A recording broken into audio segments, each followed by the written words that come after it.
Wrist check as we begin the review.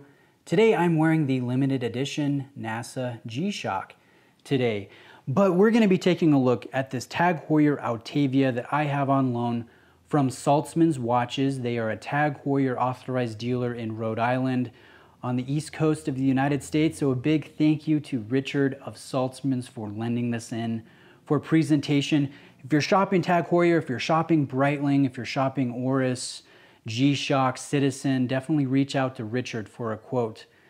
He's been really enjoyable to work with, and I'm really appreciative for him lending in awesome watches for me to review. Now this one, I've really enjoyed my week with, and big surprise, right? Bruce, you always enjoy the watches you review. I do. I'm very choosy in what I allow here on the channel. I want to be interested.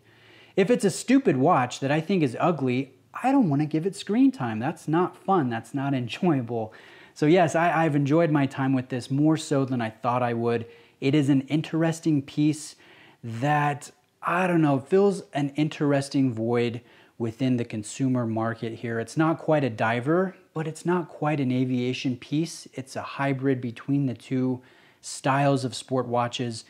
And that's appropriate because the name is Autavia, taking a little bit from automotive and aviation and putting it together, placing it on the dial, which I might add has a really sharp orange peel effect paired with a fume gradient paint application.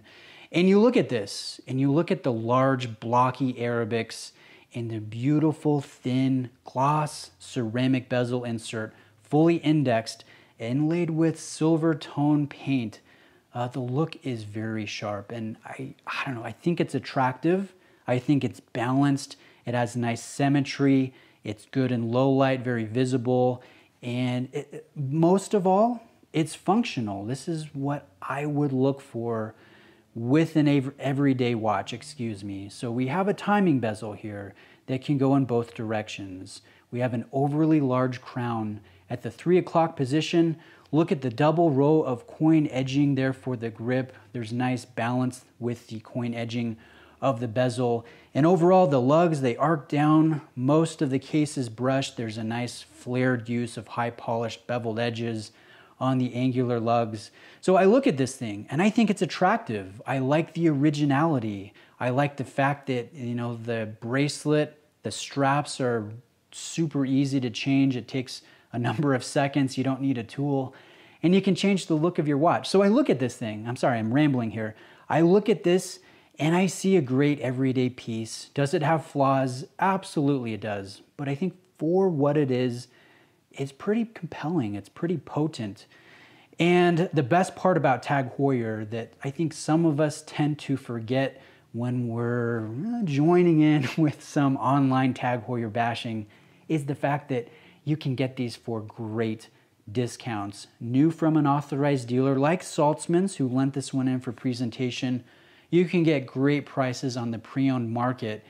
And considering the going rate for Tag Heuer watches for this Autavia automatic, this chronometer, the COSC watch in front of the camera, I don't get the hate that sometimes Tag Heuer gets from us watch enthusiasts. Now let me tell you about my own experience with the brand. The only one that I think I've ever owned was an Aquaracer last year when they released an absolutely gorgeous emerald green plank dial version that I just fell in love with. I thought it was so visually dynamic, and I love the color green. I own a Hulk. I'm kind of partial to green watches. My other Rolexes have elements of green subtly, you know, done with my GMT Master 2 and with my Air King. So I really enjoyed the Aquaracer, and I got it when it first came out. I paid well under retail, new from an authorized dealer. I think I paid like in the mid 1000s. It was a great discount.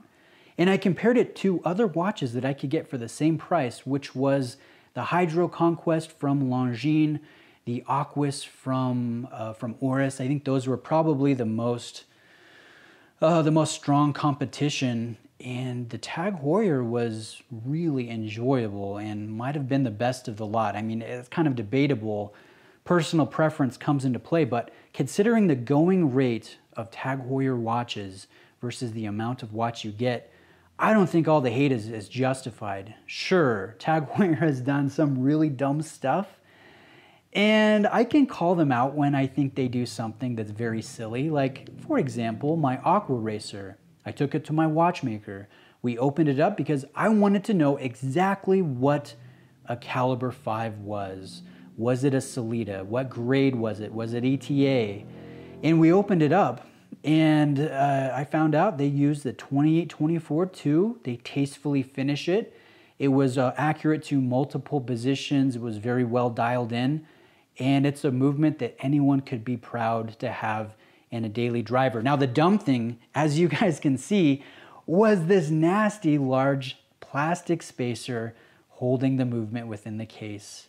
Now, I know some of you jumped in that video and said, oh, don't bag on it. That is, it's more shock resistant. It's better than metal.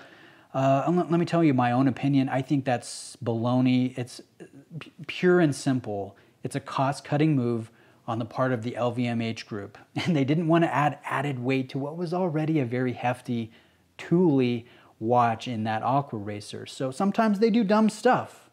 But again, consider the package, consider the price, consider the details. And I think those of you that maybe would write off Tag Heuer, if you take an honest look at it, I think you'll enjoy this brand.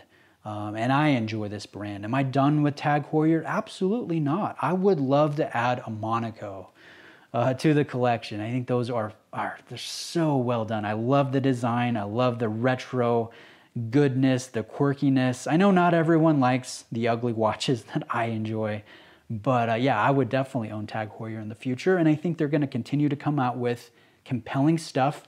Just keep in mind, nobody pays full retail. Now this one, I'm sorry, I'm kind of rambling. This is supposed to be an Autavia review. Details specifically about this watch, I kind of touched on it. I like the legibility. I like the details of the ceramic, the fume, the orange peel, the large crown, the adjustability when it comes to quickly changing out straps for the bracelet. I like the engraving on the case back. I like the low light visibility. I like the fact that this movement, this caliber 5 movement, is a COSC movement. Now, granted, if you bought the original Autavia isograph when this first debuted, there's not a lot of them out there on the market. You have a carbon composite hairspring that will be better with shock and will be impervious to magnetic flux.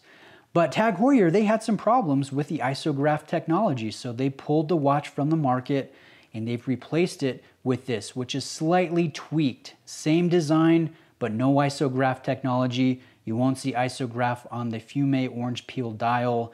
And the retail price is lower, which I can respect. So I think that's a good thing. Yeah, they made a gaffe, they made a mistake. It's kind of embarrassing as a brand, especially a large brand like Tag Heuer, to do, but it's nice that they made it right. And they're continuing to offer a nice product.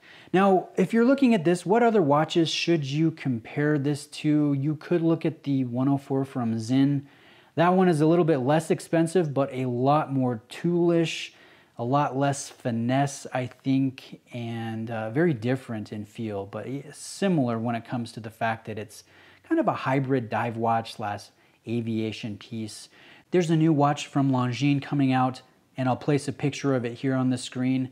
This one doesn't have the bezel, but this is a chronometer. This is a little bit less in price, and I like the Arabics on the dial. I think this one would be a worthy consideration or competition in this general price point. But as this Tag Heuer Autavia stands, I like it, and I've really enjoyed my time with it. So again, big thank you to Richard of Saltzman's Watches for sending this one in for presentation. A little bit of apology to you guys. I know I went on a little tangent in this review, but overall I think this is a very sharp piece, and I will link my first impressions video where I focus a little bit more here on this piece and don't get sidetracked on a tangent about Tag Heuer and about the Aquaracer. So thanks for taking the time to watch today. I really appreciate it. If you've made it to the end of the video, you are one of the few, so congratulations.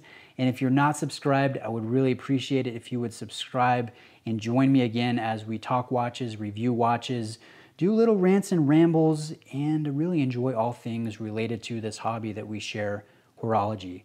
So thanks, guys. I'll see you in the next video.